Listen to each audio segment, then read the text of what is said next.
انا داير اعرف انتم منو اللي ما بتسمحوا لانسان دارفور وجبال النوبه بانه هو يكون جزء من السودان.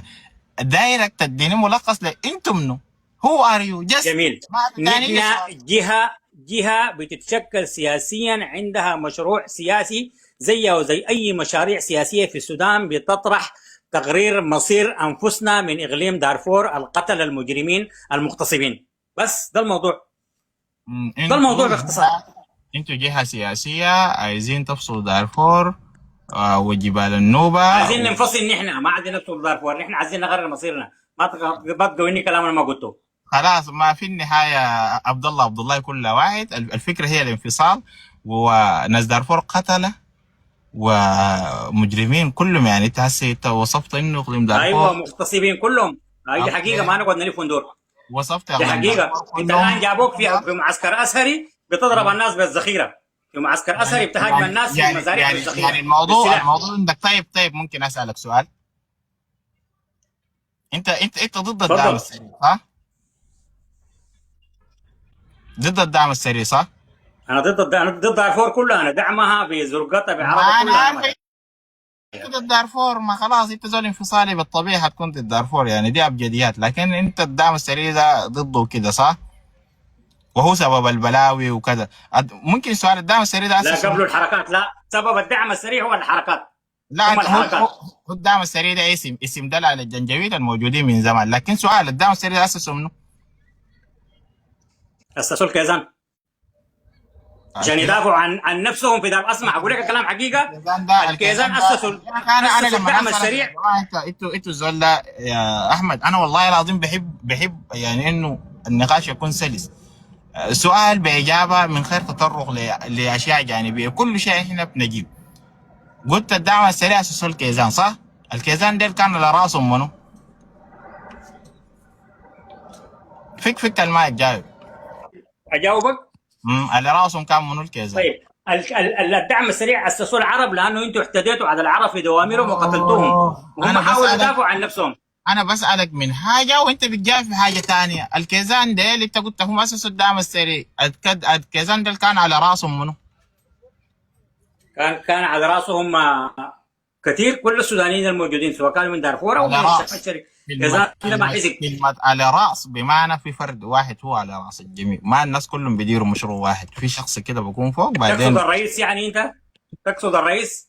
انا ما ممكن تقعد تتعبني وانت ما طفل في روضه عشان انا اقعد اشرح لك سين وجيم. على راس. انت لو داير الرئيس كان اسمه البشير. الرئيس كان اسمه البشير.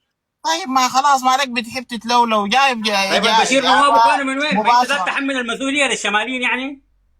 شفت ما انا قلت لك اساليبكم دي مشكلتكم، بتلقوا ناس مساكين بالسوقون بهم، بتحاول انك تقول زول قوال. انا حسي ما حاسبك مع الشماليين اساسا، انا حاسبك مجرد زول انفصالي، زول تابع لمشروع بتاع امارات فقط.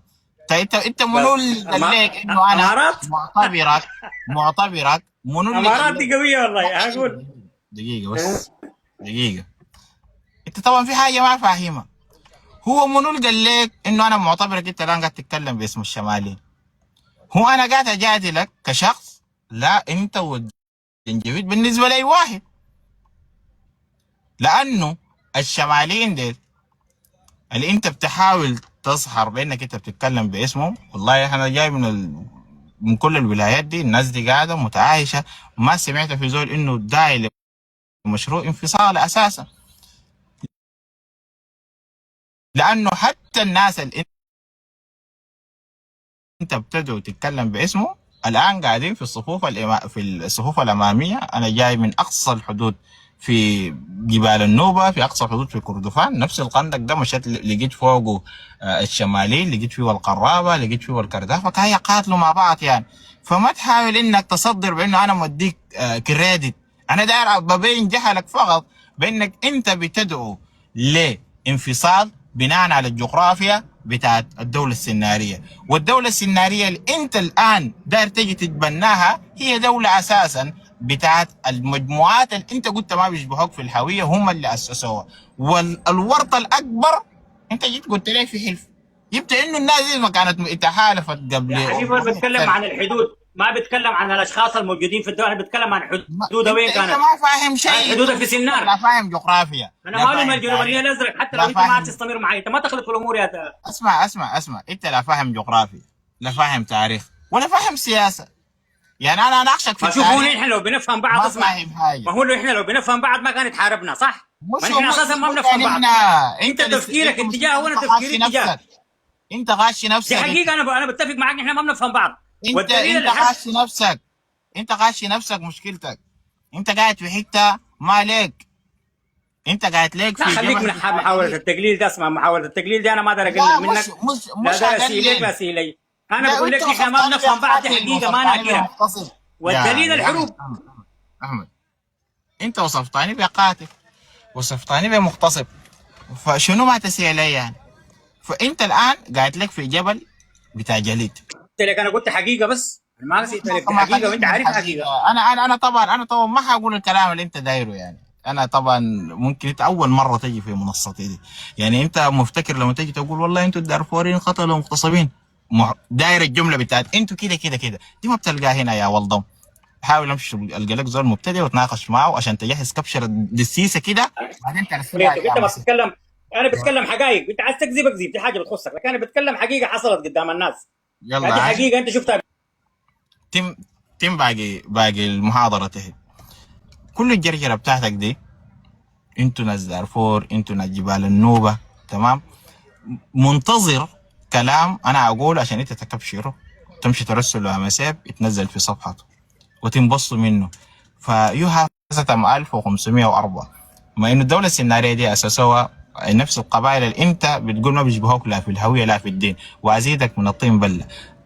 اقليم الانقسن انت بتتكلم فوق ده فيه كجورين، ممكن انت ما عارف اول مره ديل حتتعامل معاهم كيف، حتقيم عليهم الجهاد تمشي تقتلهم. في مسيحيين هنا، في حاجات انت بالنسبه لك حرام، بالنسبه لنا ممكن تكون عادات وتقاليد ولا حيتقلوا عنها مهما حاولت تجتهد. فانت عايز تندمج مع اقليم، الاقليم ده اساسا المكونات الموجوده فوقه اللي انت بتشتم فوقهم ديل، ده هو امتداد لمكونات جبال النوبه، وامتداد لمكونات دارفور اللي هم البرتا، الفون، الانقسنة، ولا المثل ده ممكن يتأول بصورة تانية. على العموم اندماجك ده ما هيحصل ولا هيكون في انفصال، وزي ما قلت لك قسما بالله انت موجود في حاجة اسمه جبل بتاع جليد. الجبل بتاع الجليد ده لو انتوا عايزينه يذوب، انا ما داير اشكر نفسي، والله هتجي كلكم هنا في اللايف ده ناس المغشوشين، انضباط الناس اللي بيتاثروا باي خطاب. يعني مثلا زي انت بتجي كده تقول كلام معاك يعني، لكن لا هتقدر تفصل حته ولا هتقدر تمرر مشروعك. ويا ريت امشي قول لي امي سيب، ها قول لي يا اخي والله يا اخي الناس دي ما هو الدوله السيناريه دي اساسها مارادونا